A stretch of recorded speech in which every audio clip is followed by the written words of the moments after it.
नमस्कार। मैं प्रबल प्रताप शाही और आप देख रहे हैं माई टेक विद प्रबल प्रताप शाही। आज मैं दो विषयों पर आपसे बात करूं। पहला, आज सुप्रीम कोर्ट ने ईडब्ल्यूएस यानी इकोनॉमिक वीकर सेक्शन जो है सोसाइटी का, उसको लेकर जो 10% आरक्षण था उस पर अपनी मुहर लगाई है 3-2 से। दूसरा, पंजाब में जो हालात बन रहे हैं उस विषय पर भी मैं आपसे बाद में चर्चा करूंगा। पहले मैं आपसे चर्चा करता हूं ईडब्ल्यू स्कीम जो है, ईडब्ल्यू स्कीम नहीं, इकोनॉमिक वीकर सेक्शन का, जो गरीबी रेखा के नीचे रहने वालों को वैसे तो होना चाहिए, लेकिन यह तो जो कमजोर वर्ग है उसके लिए आरक्षण 10% का जो सवर्ण जातियों को मिलता है। आज जो सुप्रीम कोर्ट का जो ऑर्डर आया है 3-2 से, उसके इस 10% आरक्षण के खिलाफ जो 2019 में पास हुआ था जनवरी फरवरी में, उसके खिलाफ कुछ दलित और पिछड़े एक्टिविस्ट गए थे सुप्रीम कोर्ट, और उन्होंने जाकर वहां पर, और शायद कोई पार्टी भी गई थी, और उन्होंने जाकर इसकी खिलाफत की थी। यह संविधान की मूल भावना के खिलाफ है, क्योंकि 1992 में 1992 में इसी सुप्रीम कोर्ट ने 50% का बैरियर लगा दिया था। 50% से ज्यादा आरक्षण देश में नहीं दिया जा सकता। SC ST OBC को जो आरक्षण था उससे ज्यादा 49.5%, उससे ज्यादा 50% से ज्यादा आरक्षण दिया ही नहीं जा सकता। वो लिमिट थी, उस लिमिट से क्रॉस नहीं कर सकता। और संसद के अंदर नरेंद्र मोदी की सरकार ने उस बैरियर को तोड़ते हुए 10% का आरक्षण करते हुए संविधान के अंदर संशोधन कर दिया। 103वां संशोधन हुआ। जो ये आर्थिक रूप से आरक्षण जो दिया जा रहा है, इसमें एक वो झोल ये है जिसका डर यह है, और जो बीच बीच में उदाहरण भी आए हैं, वो ये है कि जो लोग मजबूत हैं आर्थिक रूप से, सामाजिक रूप से, राजनीतिक रूप से, वही इसका लाभ ले रहे हैं। जैसे 2-3 इंसिडेंट्स सामने आए हैं। जैसे उत्तर प्रदेश के पूर्व मंत्री थे, अब हार गए हैं, वो द्विवेदी, उनके भाई को ईडब्ल्यूसी स्कीम के अंतर्गत एक नौकरी मिली थी एक यूनिवर्सिटी में। दूसरी, एक अपर कास्ट के व्यक्ति, उनके बेटे को नौकरी मिली थी। पिता भी लेक्चरर था, मां भी लेक्चरर थी। एक और पिता डॉक्टर था, मां प्रोफेसर थी, उसकी बेटी को भी मिला। यह सब इंसिडेंट आए। तो जो लोग आर्थिक रूप से, सामाजिक रूप से, राजनीतिक रूप से मजबूत हैं, वह लोग अपने ही समाज के अंदर जिस समाज को, जिस अपर कास्ट यानी सवर्ण जातियों को यह आरक्षण 10% दिया गया, उसके आरक्षण पर ही प्रतिघात कर रहे हैं कि आरक्षण कमजोर वर्ग के लोगों को नहीं मिल पा रहा। और एक और चीज है, यह जो आरएसएस की विचारधारा के लोग जो आर्थिक रूप से आरक्षण देने के पक्षधर हैं, जो उसकी वकालत करते हैं, मुझे लगता है यह आवाज एक और गूंजने वाली। तमाम पिछड़ों को, तमाम दलितों को, तमाम आदिवासियों को के अंदर से जो तमाम उपजातियां हैं, क्योंकि दलित में एक दलित तो है नहीं, उसमें तमाम जातियां हैं। उसी तरह ओबीसी में भी तमाम जातियां हैं, उसी तरह SC में भी तमाम जातियां हैं। तो तमाम जातियों के अंदर एक कॉन्ट्रडिक्शन और इंटरनल एक बहुत बड़ा कॉन्फ्लिक्ट पैदा करने का काम आरएसएस करने जा रही है अपने कार्यकर्ताओं के द्वारा, जो वो भारतीय जनता पार्टी के सदस्य हैं या उनके अनुवांशिक संगठनों के या विचार परिवार के जो लोग हैं, वह समय समय पर एक नई चर्चा समाज में डालने जा रहे हैं कि आर्थिक रूप से आरक्षण होना चाहिए। मैंने आपको बताया, आर्थिक रूप से आरक्षण में सवर्ण जाति के ही जो प्रमुख सवर्ण है, जो आर्थिक रूप से, सामाजिक रूप से, राजनीतिक रूप से जो मजबूत हैं, वह लोग पूरे अपने पावर का फायदा उठाकर उस आरक्षण का लाभ खुद लेना चाहते हैं। और ऐसा 3 से इंसिडेंट आ गए, लेकिन इस तरह के सारे इंसिडेंट, कैसे सारे इंसिडेंट होंगे, क्योंकि 8 लाख का बैरियर है कि 8 लाख के नीचे वालों को यह आरक्षण का लाभ मिलेगा। यानी अगर आपकी सैलरी 50,000 है महीना, तो भी आप इस आरक्षण को प्राप्त कर सकते हैं। यानी जिसको सरकारी नौकरी है और उसको 50,000 रुपया मिल रहा है, वो अभी इस आरक्षण को अपील कर सकता है। यह एक पैमाना है इस देश के अंदर। 66,000 रुपया महीना जिसे मिलेगा, 8 लाख रुपया प्रति साल होगा, उसको भी आरक्षण मिल सकता है। एक तरफ जो गरीब है, जिसके पास 1 लाख रुपए सालाना नहीं कमाई है उसके लिए आरक्षण होना चाहिए कि 8 लाख रुपए महीना सालाना कमाने वालों के लिए आरक्षण होना चाहिए? ये बड़ा सवाल है जिस पर सुप्रीम कोर्ट ने कुछ बोला। लेकिन जो मैं सवाल कह रहा था कि आरएसएस जो है इस बहुत बड़े पैमाने पर एक बहुत बड़ा एक मंथन करवाएगी, और जो डर है कि आर्थिक रूप से आरक्षण देने की ये शुरुआत है, आने वाले समय में विद इन द कास्ट एक नया कॉन्फ्लिक्ट जोन पैदा करने जा रहा है।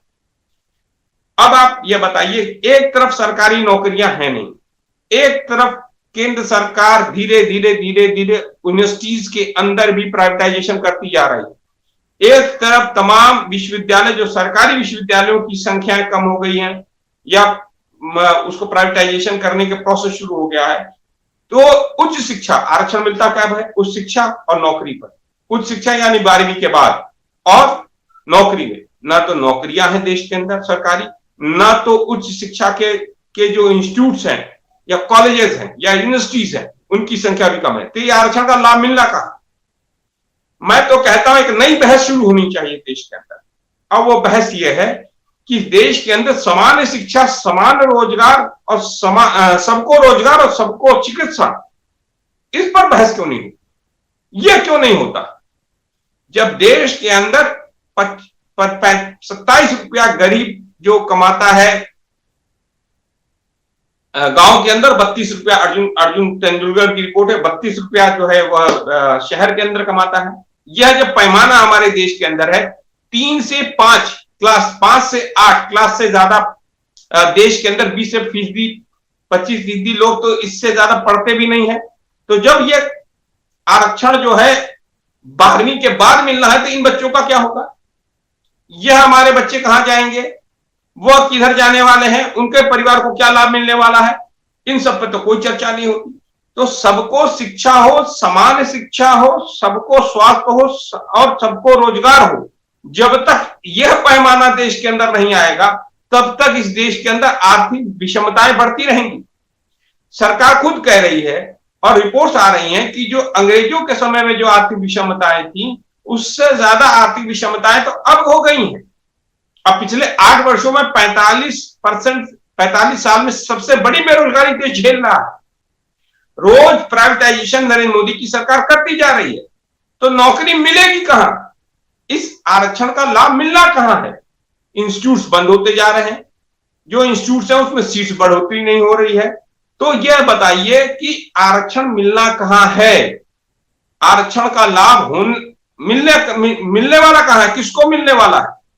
तो यह सब विषय है कि सबको शिक्षा, सबको स्वास्थ्य और सबको रोजगार, समान शिक्षा होनी चाहिए। यह जब हमारा एजेंडा बनेगा, जब हमारा राजनीतिक एजेंडा बनेगा, तब जाके भारत के अंदर जो ये आर्थिक विषमताओं के लिए इस आरक्षण की प्रावधान को किया गया था कि हमारे देश के अंदर जो आर्थिक असमानता है उसको दूर करने के लिए समाज के उस तबके को फायदा पहुंचाना है जो हजारों सालों से पीछे है, फिर उसको आगे लाना है। लेकिन खेल कुछ और हो रहा है। खेल क्या है कि इंटरनल कॉन्फ्लिक्ट करा देना है तमाम जातियों में, और ओबीसी और दलित जातियों को, आदिवासी में जो लोग हैं उनको तोड़ने का काम अगर कोई करना है तो आरएसएस का एजेंडा कि इस तरह तोड़कर एक नए समूह को डेवलप करना है, और वो नए डेवलप करके उसको कभी किसी को कुछ आरक्षण बता के, कभी किसी को कुछ आरक्षण देकर, कभी किसी के लिए कुछ मांग कर करके, कभी किसी की कुछ मीटिंग करके विभिन्न जातियों की पार्टियां बनाई गई हैं, तो उन पार्टियों का भी इस्तेमाल करके उनके समूह में जाकर बातें कहकर के आपको ये आरक्षण देंगे, वो आरक्षण देंगे। आरक्षण देने तक ही काम नहीं होने वाला। आरक्षण के बाद क्या? आरक्षण पर क्या रोजगार है? क्या आरक्षण के बाद लोगों को शिक्षा मिल रही, शिक्षा की सीट्स हैं? नहीं। दिल्ली में देखिए 70,000 सीटें हैं और कितने बच्चे हैं। केंद्र विश्वविद्यालयों में कितनी सीटें हैं? सब खुलेआम है। और जहां आरक्षण मिलना भी है वो ईडब्ल्यूएस में, जो मैंने पहले भी बताया है कि जो आर्थिक रूप से, राजनीतिक रूप से, सामाजिक रूप से जो संपन्न है, जो दबंग है, वही उस आरक्षण का लाभ प्राप्त कर रहे हैं। तो इस देश में समान शिक्षा, सबको स्वास्थ्य, सबको रोजगार, यह जब तक हमारे आर्थिक और राजनीतिक एजेंडा नहीं होगा, इस देश के अंदर और आर्थिक विषमताएं फैलती जाएंगी।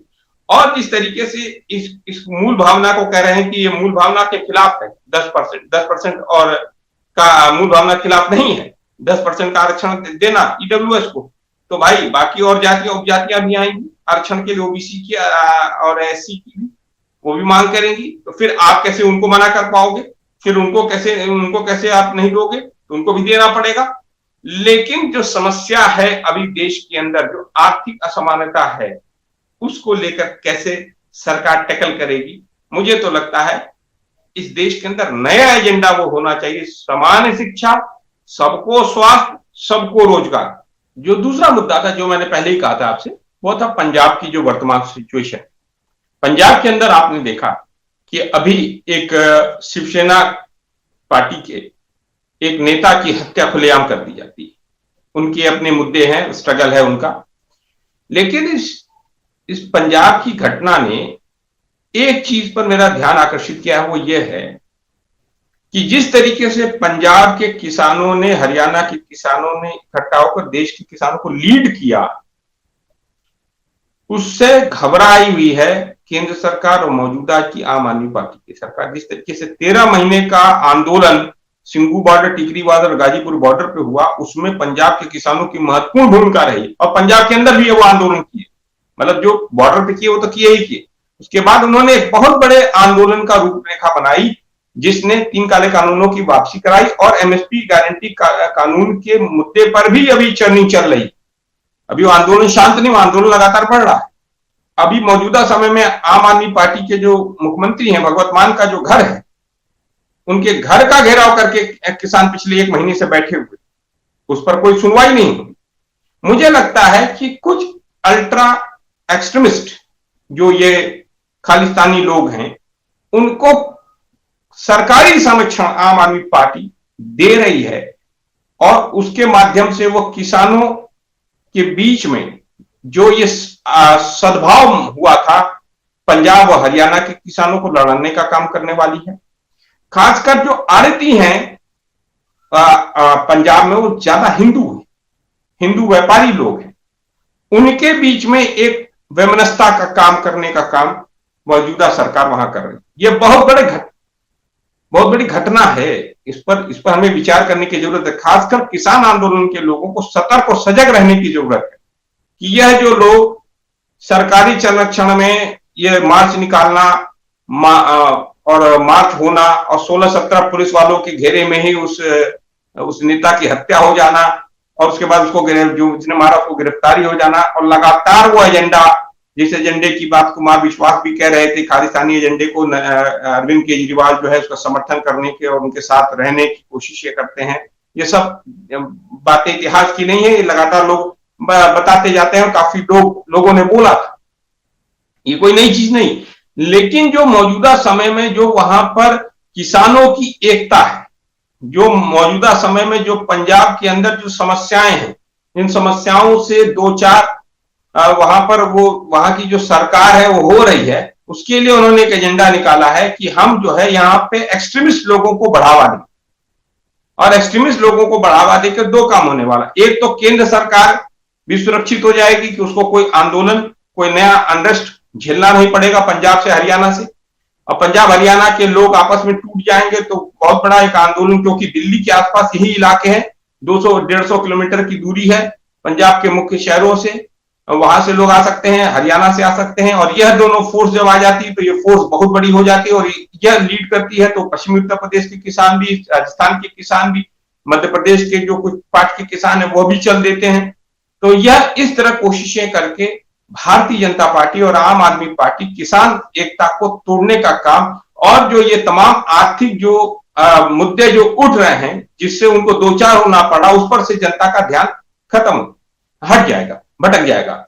यह जो वर्तमान में जो आम आदमी पार्टी की सरकार पंजाब में है, और मौजूदा जो सरकार केंद्र सरकार है देश में, दिल्ली में जो बैठी हुई है, यह जो एक तरीके से नूरा कुश्ती कर रही है एक दूसरे के साथ, जो इनका टाई अप है, मुझे लगता है ये दोनों लोग आर्थिक मुद्दे पर, खासकर रोजगार देने के मुद्दे पर, चाहे वो आर्थिक रूप से और सारे मुद्दों पर, यह दोनों पार्टियां जो है अपने अपने स्टेटों में नाकाम हो चुकी है, स्टेट में और एक देश में, नरेंद्र मोदी जी देश में अरविंद केजरीवाल दिल्ली में और वर्तमान पंजाब में, यह दोनों लोग रूप से मैं कहूं तो फेल हो चुके हैं और उससे ध्यान भटकाने के ये सारे काम हो रहे हैं।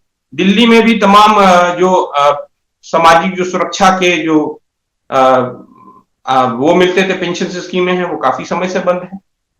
चाहे वो विधवा पेंशन हो, चाहे वो वृद्धा पेंशन हो, उसमें भी तमाम रुकावटें आ रही हैं। तमाम लोग रिपोर्टें आती रहती, वो सब आप लोग देख रहे हैं। यही हाल पंजाब में स्थिति है। तो मौजूदा समय में जो पंजाब में जो स्थितियां हैं, वो स्थिति बहुत ज्यादा देश के लिए भी ठीक नहीं है और अपनी सत्ता को बचाने के लिए कि मेरी सत्ता को चैलेंज ना करे, इस तरह का काम अगर सरकारें करवाएं, अपने संरक्षण में करवाएं, तो यह भी एक बहुत बड़ी विडंबना है कि मात्र किसान एकता को तोड़ने के लिए कि कॉर्पोरेट के खिलाफ कोई अडानी, कोई अंबानी या कोई I2U2 का जो एग्रीमेंट ये करके बैठे हुए हैं, जब वो लैंड को, जब किसानों की जमीन भूमि को छीनेंगे किसानों से, किसान बहुत बड़ा आंदोलन ना खड़ा कर पाए, तो यह सब मतलब मात्र कॉर्पोरेट के हितों को फायदा पहुंचाने के लिए सरकारें अगर ये काम करने लगे और इस तरह का षड्यंत्र जनता के खिलाफ हो, तो यह बहुत बड़ी विडंबना है, बहुत बड़ी दिक्कत है। इससे मुझे लगता है लोगों को सतर्क होना चाहिए और विचार करना चाहिए कि यह सब स्थितियां क्यों की जा रही है, इस पर चर्चाएं क्यों की जा रही है, ये सब मुद्दों को बढ़ाया क्यों जा रहा है। मात्र इनका एक ही कारक है, किसान एकता को किस तरीके से देश के अंदर तोड़ा जाए, किस तरह के पंजाब के किसानों को एलिमिनेट किया जाए, किस तरीके से एलिमिनेट किया जाए, किस तरीके से उनको दूर बढ़ा कर दिया जाए कि कोई उनके साथ मिलकर मिले नहीं। जैसे 26 जनवरी की घटना थी, पता चला कि भारतीय जनता पार्टी से ही संबंधित व्यक्ति ने जाकर वहां पर लाल किले पर झंडा फहराया था। वो सब लोग कौन थे वो सब पता चल गया। तो वह सब स्थितियां कोई नई चीज नहीं। तो इस तरह की कोशिशें जो सरकारें कर रही हैं, इससे भी जनता को सतर्क रहने के लिए और अपने विचार को उस दृष्टिकोण पर जाने की कोशिश करनी चाहिए सरकार, जनता को, कि सरकारें और पार्टियां किस हद तक अपने सत्ता को बचाने के लिए, अपने सत्ता को मेंटेन करने के लिए कोशिशें कर सकती है। धन्यवाद।